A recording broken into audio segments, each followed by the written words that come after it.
I want to share with you a story, a very practical, true story, in Home Sweet Home, which is where I learned all of these things. There was a boy, and he wanted to work on himself to do something that he needed to do for himself. And he went ahead, and I told him, you know what, let's count the days that you're able to be successful. And I told him, and when you fall, then I'm going to take you out to eat supper. We're going to celebrate. So he looks at me and he goes, what? You're going to celebrate when I fall? Right? What does that mean? So I said as follows. You're going to fall eventually. And what happens after you fall? You're going to give up. And the Yetzer Hara is going to win. This happens to everybody, whether it's sin, diet, anything you want. Everybody starts off, I want to do something, and you're going to fall because nobody's an angel. Nobody's made of steel. So that's part of it. And we're not capable of knowing how to deal with that. So we feel like a loser. I'm a failure. I failed. I'm a failure. Instead of understanding that it's a process. And the Siva Shalom says the most beautiful words. When a person is dealing with sin and thinking about his life, and he's doing a din v'cheshbon, even that has to always come from the Olam Habinyan, from the world of construction. And not chas v'shalom, God forbid, from the world of destruction, Olam HaChurban, the world of destruction. Sheyigram lo yiyush va'atzvus rachmana litzlan, that is going to be geirim, going to cause him to have yiyush, that he gives up, and depression, rachmana litzlan. The Yetzer Hara doesn't want us to be successful in anything. So what does he do? He makes you fall. And then what happens when you fall? He crushes you. Because if you're going to get up and try again, you're going to win. So he crushes you. You're nothing. You're a loser. You have no self-control. He does it to us, and then he kills us. As the famous verse from the Beisar and the Baron Mikalin, that the Yetzer Hara wants the Yush that comes after the Avera even more than the Avera. He wants the fact that we give up after we sin even more than the sin. The sin is one sin. But the giving up afterwards, we lose everything. So what happens is, we want to do something, whatever it is. We're going to learn Daf Yomi. We're not going to do an Avera. We're not going to talk Lashon Hara. We're not going to talk during davening. Whatever it is, we're going to go on a diet, physical, go to the gym. We're going to go. You will fail. If you go into it thinking you're never going to fail, then when you fail, you quit. The Yetzer Hara is happy. What's the way around it? So I told him like this. What happens if every time you fail, you start again? So you'll go 3 weeks, you'll fail one day. You'll go 5 weeks, you'll fail one day. You'll go 1 week, you failed one day. But at the end of the year, out of 365 days, you'll have 300 wins and 65 losses. You'll have 200 wins and 165 losses, but you'll have a lot of wins.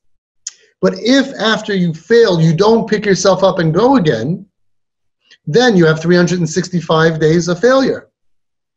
Or you had a few days of success, and then it's over once you hit a spot.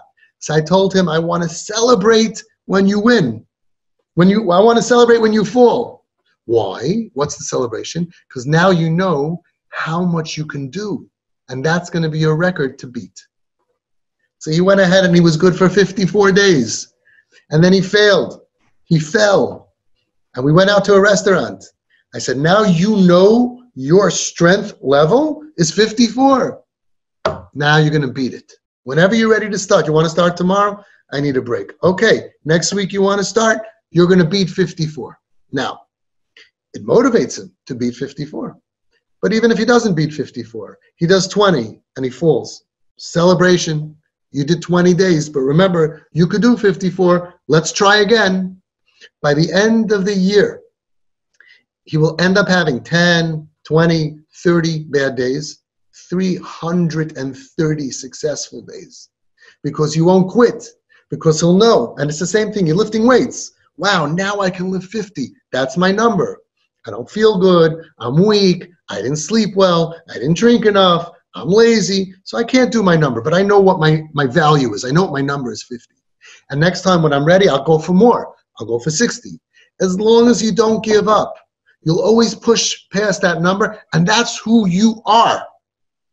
And when you're ready, you'll go and beat it again. That's how you're victorious in anything. if you're going to look at the failure, you're never going to be matzliach, because nobody can just decide to do something and stick with it. And if you can, that means that thing was very little. Doesn't even matter. Big tzaddikim say, pick asher yotzar. Still it's hard. No matter what you do, you're not perfect. It's a growth process in English. And therefore, I told them, we're going to go celebrate when you fall. So we all have to realize that falling, when you try something, then falling is a celebration of the victory that I had, those days, those times that I pushed through. I'm celebrating it by saying, oh, I ran a mile, but you stopped running. I got to stop sometime. But look what I did. I ran a mile. I'm celebrating. And that becomes your line. And in Mitzvah Hashem, you're going to go further. You're going to push further. So this is the same thing we have to understand with our kids.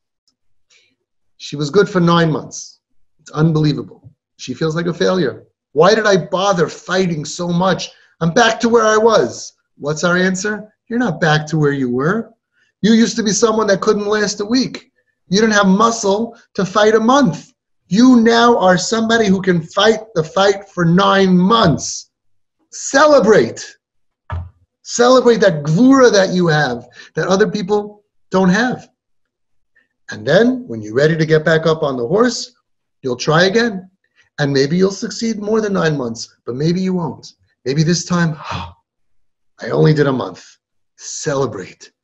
You'll get back on your horse and you're going to beat your record when you're ready. As long as you don't give up, you'll beat your record, and then it'll become 10 months.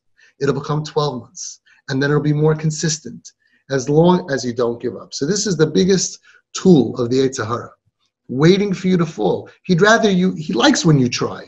Yeah, try another diet, buy $1,000 of shakes and blenders and stuff, yeah. And then after the first piece of chocolate cake, throw it all away and eat and be depressed. He loves that. Every time a person tries to do good, he loves that. The Yetzer Hara loves that. Why? He'll make you fall. And then he'll tell you, when you're about to fall, he doesn't look like the tzaddik. He convinces you to do bad. As soon as you fall, comes in with a long white beard. Ugh, disgusting. Look at you. You have no self-control. You're nobody. You're nothing. He destroys you, right? Where were you 5 minutes ago? 5 minutes ago, you told me, yeah, do it. Who cares? Don't worry about it, right? And all of a sudden, he comes in with the Groise Tzaddik, with the big white beard. You're nothing, just garnished. Hashem doesn't like you. Ask any kid after you sin, any adult, anybody. After you sin, you hear the word, Hashem doesn't like you. Who says that? He'll tell you. Hashem doesn't like you after you sin. Probably the Yetzer Tov. No. Dummy. It's the oldest trick in the book.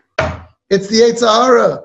The Yetzer Tov would never tell you a lie. He would never tell you Hashem doesn't like you. Hashem is rooting for you. He's waiting for you. Banim atem l'Hashem Elokeichem. B'ni b'chayri Yisrael. He called us his firstborn while we were serving idols, and all the midrashim that prove his unconditional, undying, unbreakable love.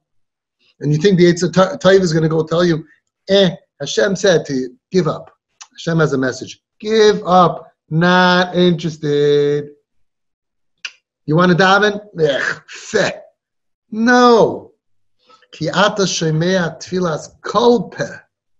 Every mouth Hashem is listening to. Kol peh. Kol is Begematria 50. Even on the Shar Nun. Kol peh. Any mouth that says, Hashem, I love you. Hashem, I want you. Hashem is eagerly listening. I want to say even kol feh. Even if the mouth is peh is a feh. He's also shomea tfilas kol feh. He's interested in hearing from you. He wants to hear from you. That's what all the Svarim say.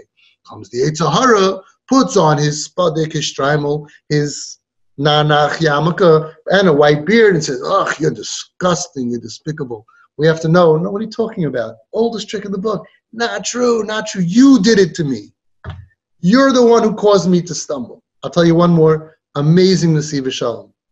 You're gonna love this. He says. We say, Shuva Yisrael, Ad Hashem Alikecha. Return, every Yid should return to Hashem. Where? Ad Hashem Aligecha, all the way until God Himself. Why? Ki kashalta b'aveinecha, because you stumbled in sin. What does this mean? Return to Hashem because you stumbled in sin. It should say, return to Hashem because you did tshuva. Return to Hashem because you changed your ways. Shuva Yisrael, return to Hashem because you stumbled in sin. What does it mean? Another question. Ad Hashem Alikecha? Really? Return, Kerzach Tzirik, turn back to God. I could hear. Turn a little bit to God. Shuva Yisrael, Ad Hashem Alikecha, you can go all the way to God Himself? Highest Madrega? Doesn't say turn a little bit toward. Ad Hashem Alikecha, you can go back, says the Nesiv Shalom. Yes. You, no matter what you did, you can return all the way to Hashem, to the highest level. You know why? Ki koshalta b'aveinecha. Because you stumbled when you sinned. It should have said Shuva Yisrael because you messed up. Shuva Yisrael, return because you are a horrible Jew. Return because you did Averis B'mezid. Shuva Yisrael, you know why you really have a right to go all the way back to Hashem? Ki koshalta b'aveinecha. Because you stumbled. Because any time that a Yid sins, it's stumbling. Yetzer Hara put a stumbling block, and you stumbled, you fumbled, you tumbled. It's not who you really are. And that's why, yes, you have a right to return all the way back to Hashem. So that's my advice to you. My advice to you is that when your child, and you have to do it under my guidance, not every situation is the same. But many times, when they do something, I don't like rewarding good behavior. I like rewarding bad behavior. As you know, different speech for a different time. But in this situation, where she made such an effort to do something for a certain amount of time, get her the bracelet or the necklace or the coin to celebrate your victory. She's going to say, what victory? It's a failure. Say, no, you were victorious every day for 9 months, for 12 months. See, we always look at the one failure, but every one failure that hurts you so much represents 100, 200 times that you did good. How come you don't feel that amount of good compared to that amount of bad? Same thing with all of us with mitzvahs and averis. If you feel so bad for the sin, how come you didn't feel so good when you didn't sin? You don't sin all the time, so where's the simcha when you don't? Teretz is that when the Yetzer Hara does not allow us, life does not allow us to feel the pleasure of success equally to the pain of failure. So you're going to tell her, you are my hero. You are my hero. You fought an amazing battle and you won 300 times, 200 times. You won. You had a bad day. You fell. How bad is that pain? 800, whatever, pints, pounds. So now you have 800 times 200 of income. You should feel good. We celebrate you. We believe in you. You're going to get them when you're ready. You're going to beat this. You're going to go weiter more and more and more. And we are going to support you every step of the way. When you reach your goals, and even more when you don't reach your goals. Who needs more support? We love to support the winner. Yeah, you're amazing. You finished Shas. You have to support the people who tried. People like me. I'm a little behind. I'm off to Daf Lamed. We're in Baba Kama? No, in Brachas. I'm still from the last time. Right? You have to support. You go to the camp and you see 10 kids who are in the color war race, swimming race, and everybody's screaming, Baruch, Baruch, Baruch, and he's pulling ahead and the whole camp is going crazy, applauding him. Guess what? He feels great about himself. He's a winner. He doesn't need your applaud. You know who needs your applause? The kid who's trying to tread water, and he, you know, he needs your applause. He needs you to be there for him. Winners need much less support and self-esteem boosting, and we love to do that. Tamar HaChodesh, Tamar HaChodesh on the wall. And when you're not Tamar HaChodesh, that's when you need more love. That's when you need more boosting. That's when you feel bad about yourself. You need more support. We have to get used to understanding that. We have to boost the ones who are weak. We have to go after the ones who are struggling and give them even more than the ones who are winning.